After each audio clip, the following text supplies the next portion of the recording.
Bihar.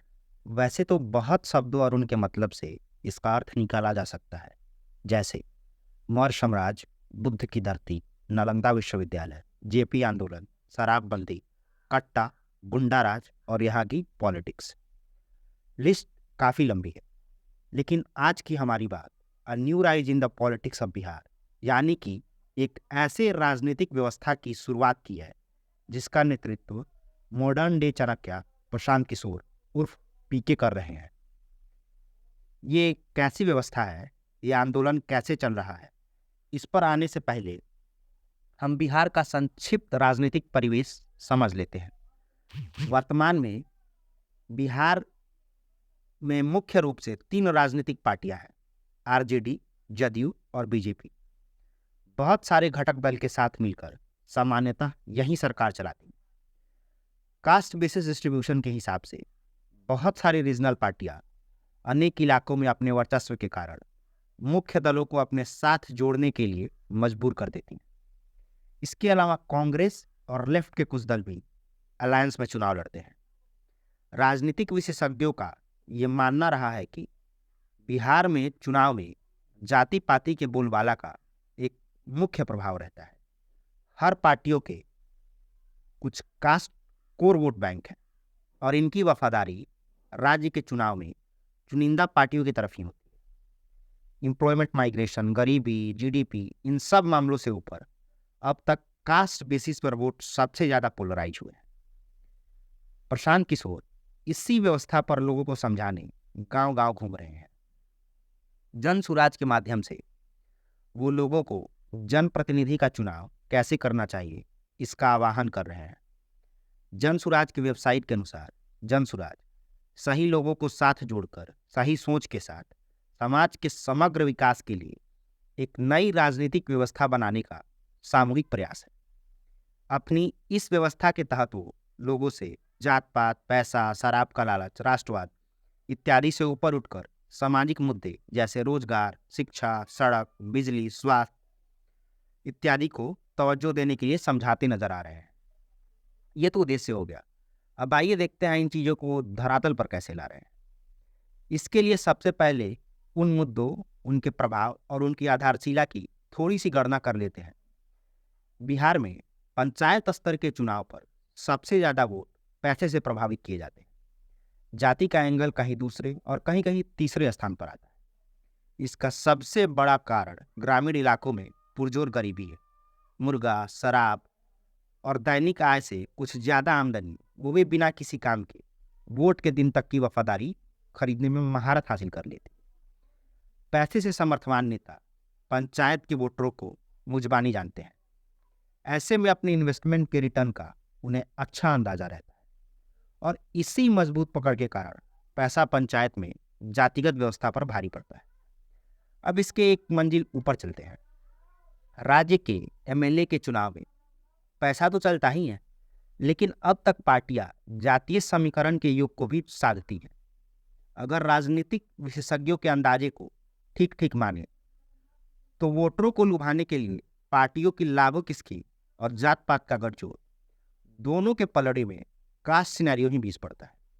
MY combination, स्वर्ण voter, Dalit angle, religion in चुनावों में मीडिया में भी ज्यादा जगह स्थापित करते हैं।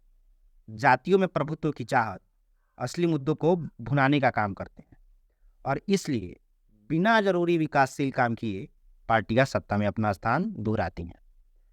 प्रशांत किशोर इसी राजनीतिक व्यवस्था को सुधारने बिहार भ्रमण पर निकले हैं।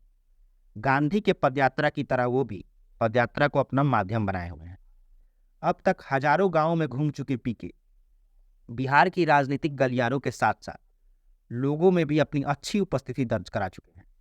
उनके एजेंडे में डेवलपमेंट और उसके बेनिफिशियरीज प्रमुख है। रोजगार के साथ साथ स्वरोजगार का भी उनका आइडिया है। जगह जगह ऐसे गठजोड़ पर ही वो लोगों से मेल मिलाप कर रहे हैं। अब सवाल यह भी है कि पीके, जो खुद बिहार की सत्ता की दौड़ में शामिल लगभग सभी मुख्य पार्टियों को बीते समय में सरकार बनाने में अपनी निर्णायक भूमिका निभा चुके हैं, वो उन्हीं के खिलाफ ऐसी व्यवस्था बनाने में क्यों जुटे हैं? इसका जवाब सीधे उन्हीं से सुनते हैं। मेरा नाम है प्रशांत किशोर और हम नेता नहीं हैं, बिहार के एक साधारण परिवार के लड़के हैं, संकल्प लिया है कि पूरे बिहार में हर जगह पैदल चल के जाएंगे। पिछले 7 महीने से हम पश्चिम चंपारण भितिहरवा आश्रम से चलना शुरू किए हैं। बिना रुके हुए सुबह शाम लगातार गांव-गांव जा रहे हैं। 2500 से ज्यादा गांव में गए पैदल चल के। भाई हम पैदल क्यों चल रहे हैं? पैदल इसलिए चल रहे हैं कि जिस समाज जिन लोगों की जिंदगी को बदलना चाहते हैं, एक बार अपनी आंख से जाकर ये देखना चाहते हैं कि आप और आपके बच्चे किस परेशानी में, किस दुर्दशा में जी रहे हैं। अब इसके बाद ये तो साफ हो गया कि इनके इस अनुभव से उन्होंने अपने लिए पुरानी स्टेब्लिश्ड पार्टियों के दरवाजे को बंद कर लिया है। हालांकि कुछ समय तक वो जदयू में रहे और बाद में उनके कांग्रेस में भी जाने के आसार दिखे, लेकिन वैचारिक मतभेदों के कारण उन्होंने जन आंदोलन का ही रास्ता चुना। अपने इन तर्कों को वो गांधी के विचारों से जोड़ते हैं।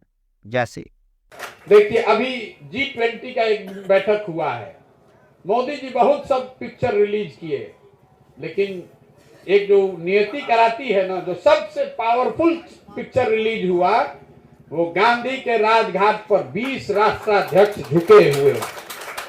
देश में, पूरे दुनिया में कोई ऐसी जगह नहीं है जहां 20 राष्ट्रों के प्रेसिडेंट, प्राइम मिनिस्टर एक साथ सर झुकाए। ये गांधी की ताकत है और वो बहुत बड़ी बात है।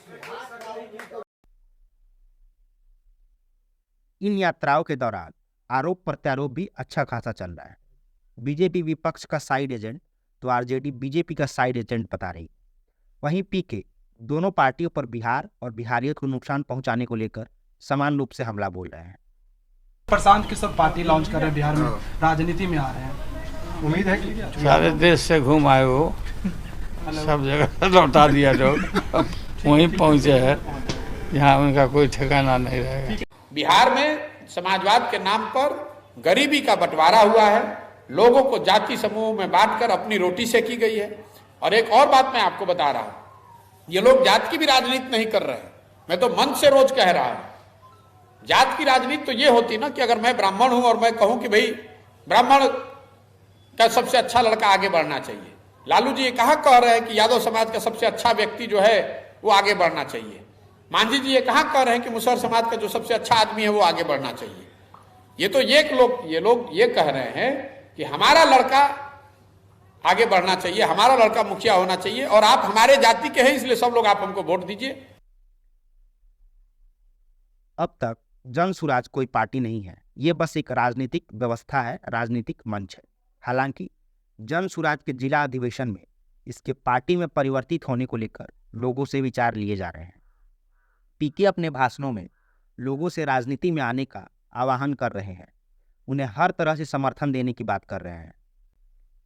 इसी साल अप्रैल में हुए विधानसभा चुनाव में जन सुराज समर्थित निर्दलीय उम्मीदवार आफाक अहमद ने सारण शिक्षक सीट पर महागठबंधन और एनडीए दोनों को पछाड़कर जीत हासिल की। जन सुराज अपने एजेंडे से समाज के बुद्धिजीवी वर्ग को भी खासा प्रभावित कर रहा है। पिछले दिनों में 12 पूर्व आईपीएस अफसरों ने प्रशांत किशोर के जन सुराज आंदोलन का दामन थामा। कलाकार जगत से भी भोजपुरी इंडस्ट्री की क्वीन कहे जाने वाली अक्षरा सिंह अपने पिता के साथ जन सुराज में शामिल हुई। अब नतीजों में इसका असर कितना दिखेगा ये तो 2025 के विधानसभा चुनाव के बाद ही पता चलेगा, लेकिन यह अभियान सबसे अलग पहचान बनाकर ही छाप छोड़ रहा है। माइग्रेंट लेबरर्स और उनका परिवार जन सुराज के मुद्दे से सबसे ज़्यादा जुड़ा हुआ महसूस कर रहा है। वैसे सशक्त वर्ग जो बिहार के बाहर रहता है वो भी जन सुराज के इस अभियान से बिहार में बदलाव के ब्यार को आंक रहा है। अब रिवर्स माइग्रेशन बिहार में होता है या नहीं ये तो आने वाला समय ही बताएगा, लेकिन बिहार में नए लोगों के नए सोच की एक ऐसे व्यवस्था की ज़रूरत तो है जो पुरानी व्यवस्था से सीख लेकर ऐसी सामाजिक नीति का निर्माण कर सके जिससे आम बिहारी का फायदा हो सके। वर्तमान में इसके कुछ शुभ संकेत भी मिल रहे हैं। पक्ष और विपक्ष के एजेंडे के बदलाव के ब्यार को भांपकर परिवर्तित हो रहे हैं। विपक्ष में चिराग पासवान का बिहार फर्स्ट विजन या वर्तमान में बिहार सरकार की इकोनॉमिक पॉलिसी, दोनों बिहार के लक्ष्य को नई दिशा दिखा रही है। हमारा लक्ष्य भी इसे सामर्थ्यवान होते दिखना है।